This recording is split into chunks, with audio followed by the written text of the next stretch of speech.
Una pang nakasuhan yung mga nagrally laban sa korupsyon kesa doon sa gumawa ng korupsyon. Naghahanap ng alternative na ikakandidato ang Malacanang sa 2028 na kontrolado nila. Ang pinagpipilian dyan, either si Ping Lacson o si Risa Ontiveros. Kasi dinidivert nila, salita sila ng salita kahit walang pruweba. Pero pag iba nagsasalita na may personal knowledge katulad ni Saldico at ni Amy Marcos, walang kwenta daw. Walang kwenta. Pero pag sila nagsasabi, ay may foreign funding yan, wala namang ebidensya, may kwenta. Double standard, di ba?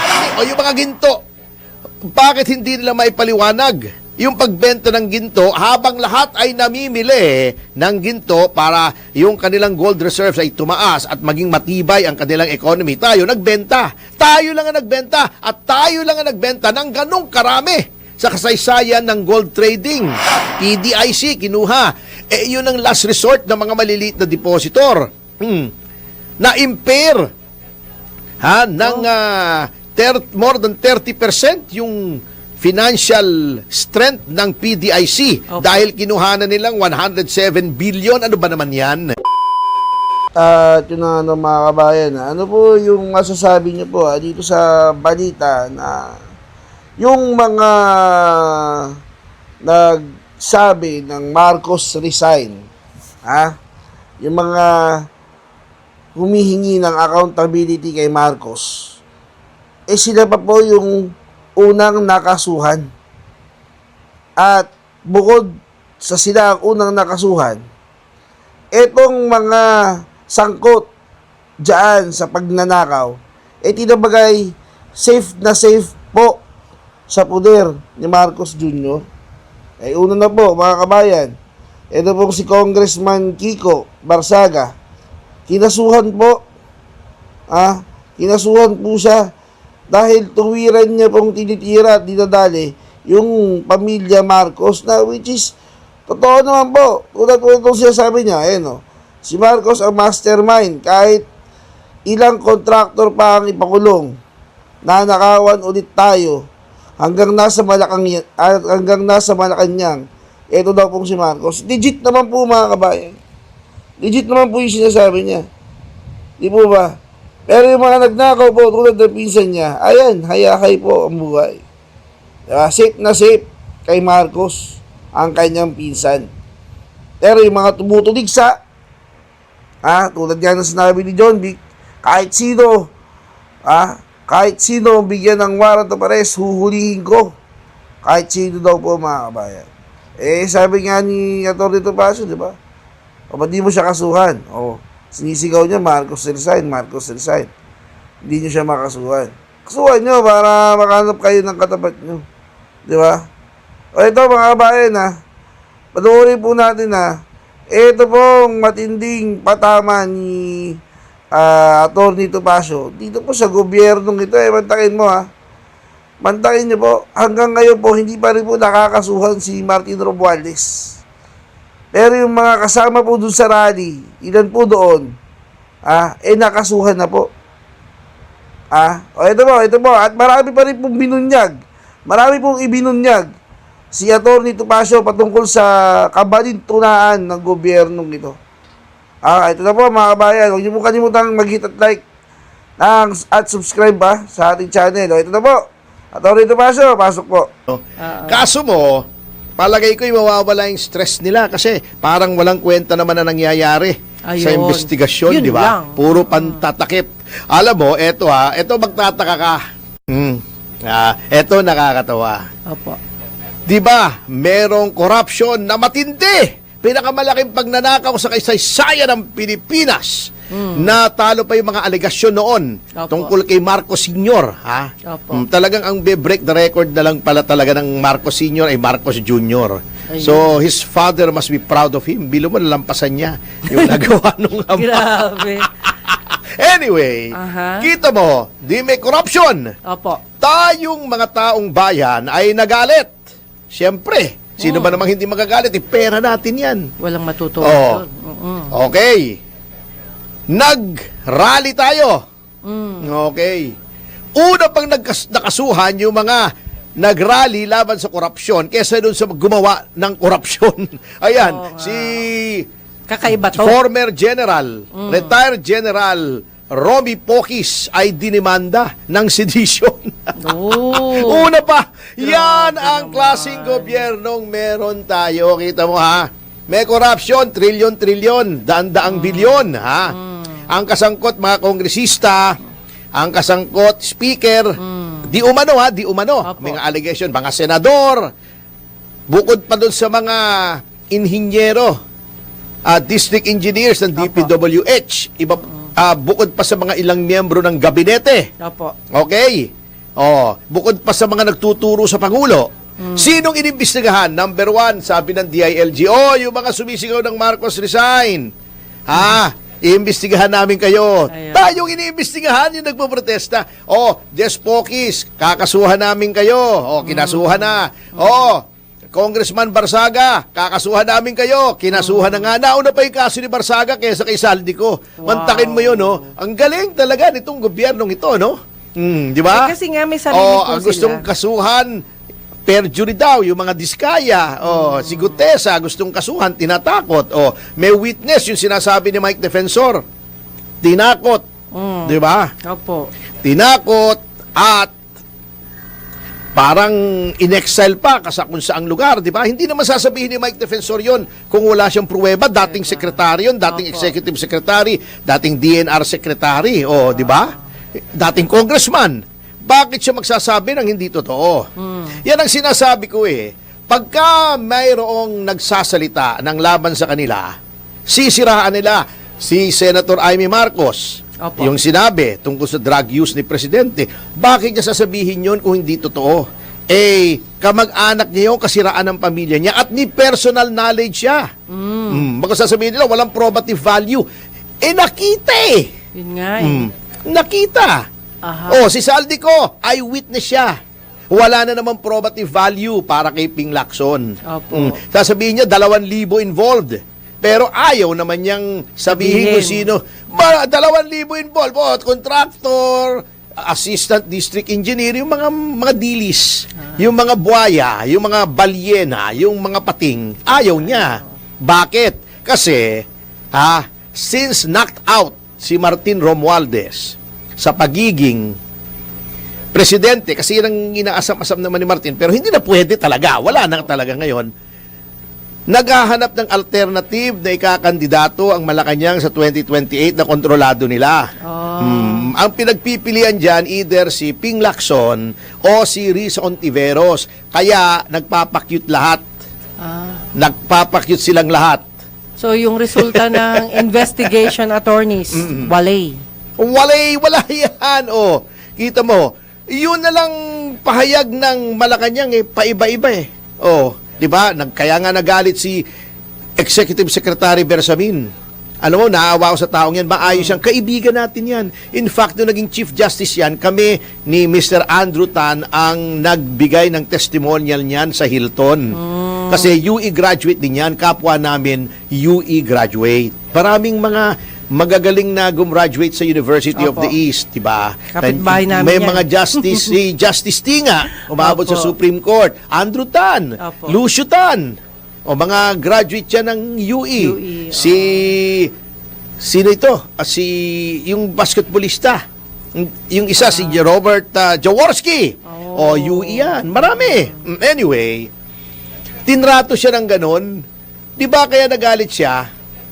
Hindi pa nga nagre-resign. Sinabi na tinanggap yung resignation. Wala pa kang letter eh. Di ba tinanggi nga niya? Di ba last Friday, pinakita natin Opo, yung pagtanggi. Ngayon, anong ginagawa ng Malacanang? Sa halip na tutukan ay yung flood control. Dinadivert yung issue. Sinasabi yung rally daw noong November 30. Ay may tama, di ba? Yung yung rally sa Luneta noong kailan yun? November 16. November 16 ay mayroon daw foreign funding at saka tong rally natin sa EDSA. Saan ang foreign funding? Kasi dinidivert nila, salita sila ng salita kahit walang pruweba. Pero pag Iba nagsasalita na may personal knowledge katulad ni Saldico at ni Amy Marcos, walang kwenta daw. Walang kwenta. Pero pag sila nagsasabi, ay, may foreign funding yan, wala namang ebidensya, may kwenta. Double standard, di ba? Opo. Kaya Batas mabigat ang laban dito sa atin. Opo. Baliktad na talagang, Bendalo Attorney talaga. Bendalo na eh. Bendalo. OMG. Bebendalo na talaga, kaya walang kwenta. Kaya ang nangyayari sa atin, we are the worst performing stock market in the world pala. Kaya palakpakan natin muli ang Pilipinas, mga kasama. Oo. Ito mga nangyayari sa atin in the world, in the world. Katulad nito, ang World Bank ay binaba na ang rating ng Pilipinas. Ala. From moderately satisfactory to moderately unsatisfactory. Bagsak. Bagsak ang gobyerno, hindi umaandar ang ekonomiya. Paano walang confidence, walang gustong pumasok? Sasabihin nila, bakit namin ilalagay ang pera namin dyan? Nagkakagulo. Kakagulo. Oo, di ba? May impeachment, sila nagbabangayan, may allegation of drug use ang presidente. Ay, dito na lang kami sa Vietnam. Opo. Ang Vietnam kasi maayos. Lahat yan may corruption, hindi naman matatanggal ang corruption. Hindi perfect. Iba-iba lang na degree. Opo. Sa Vietnam, meron din yan. Sa Indonesia, meron din yan. Kaya lang, ang Vietnam, since Communist Party, parang China, Opo. in name, if not in practice, na komunista sila, ay mahigpit pagdating sa corruption. Ayan, di ba? Katulad ng sinasabi ko, kawawa naman tayo. May kotse na ang Vietnam, electric car pa. Di ba? Ang future, electric car naman talaga. Okay. Lahat, ang buong mundo ay nag-veer into electric cars na. Di ba? Yeah. Tayo, wala pa rin. Saraw pa rin. Yan ang mabigat sa atin, di ba? Yan ang pinakamabigat na nangyayari sa buhay natin. Sapagkat nga ang nangyayari ay walang nangyayari. Pero attorney ang magagaling na inventor galing sa Pilipinas, yun lang, hindi napapansin. Oo! Ang galing mag-imbento ng storya ng mga Pilipino. Ay, hindi naman yun. Hindi ba yun? Akala ko yun eh. Sige nga. Sige, pag-usapan natin yan. Sige, anong inventor? Di ba meron tayong sumikat noon na yung tubig lang magiging gas na. Hindi na pa pwedeng- yata validated yun eh. Hindi, nasa Germany Oo. na nga po okay Ganun na daw ba? po yun Tignan natin kung ano yun. Kasi Opo. kung ganun, revolutionary yun. Sayang. Kasi actually, meron din silang mga ginawang pulbo na para sa mga basura, example. Tapos walang Di ba may amoy. kanta ba dyan tungkol dyan? Yung, ahitin mo at lagyan ng pulbo. Di ba? Ayan. Di ba meron ganun kanta? Opo. Oh. Ay, bukas pala, attorney, darating si Joey Ortiz. Anong koneksyon nun sa invento ng pulbo? Ay, hindi. Baka makalimutan. Baka Akala ko may makalimutan connection ko doon sa lang. pulbo. Kala ko magpupulbo rito si Joey Ortiz eh. Hindi po. Namimiss ka rin niyang kumanta. Sige, Ayun. naman. Talagang game na game tayo bukas. Alam mo, talagang maniniwala ako dyan. Isa pa, napakagaling na inventor dito. Sino po? Si Nanette Inventor. Ay, oo. Si Doña Buding, di ba? Apelyido pa lang, inventor na. Speaking of invento, Yes.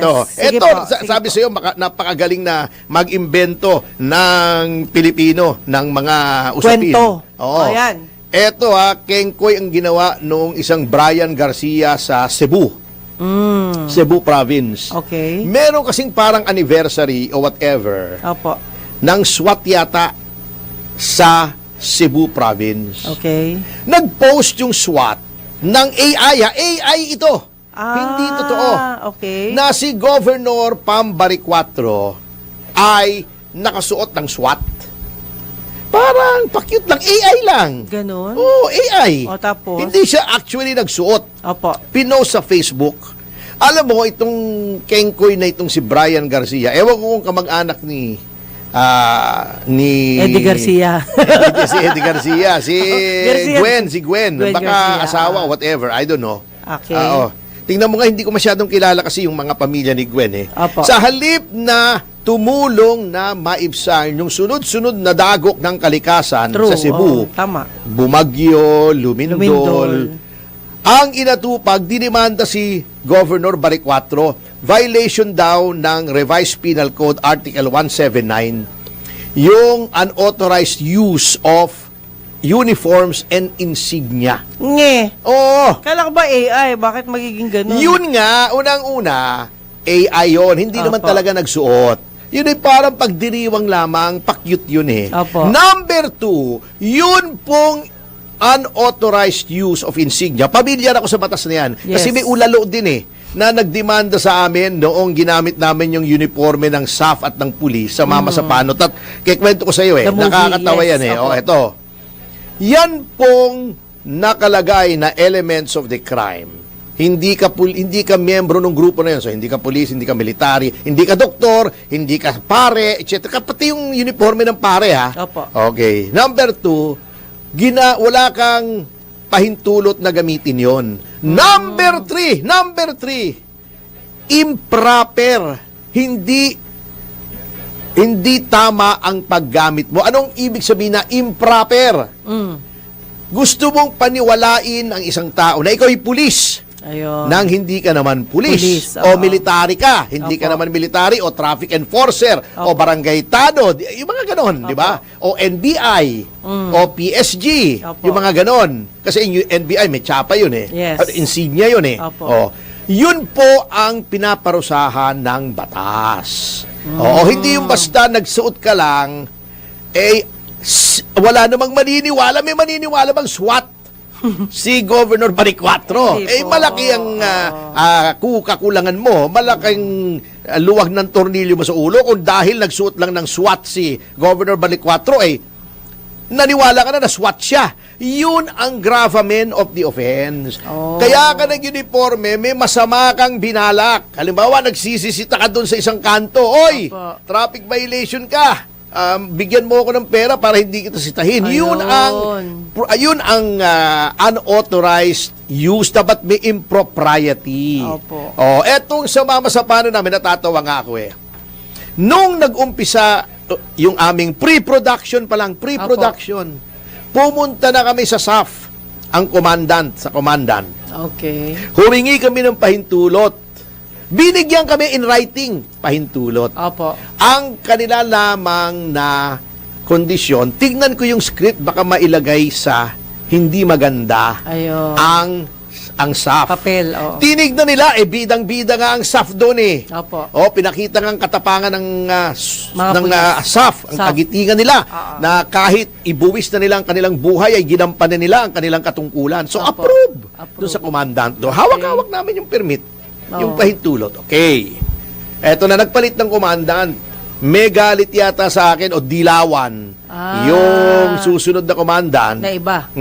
Na alam nila hindi flattering o hindi maganda yung pelikula para sa reputasyon ni Noynoy kasi sumunod lang naman kami sa findings ng BOI at saka yung report ng Committee on Public Order na Senado ng pinangunahan ni Grace Poe Opo. na ang may kasalanan si Noynoy Aquino.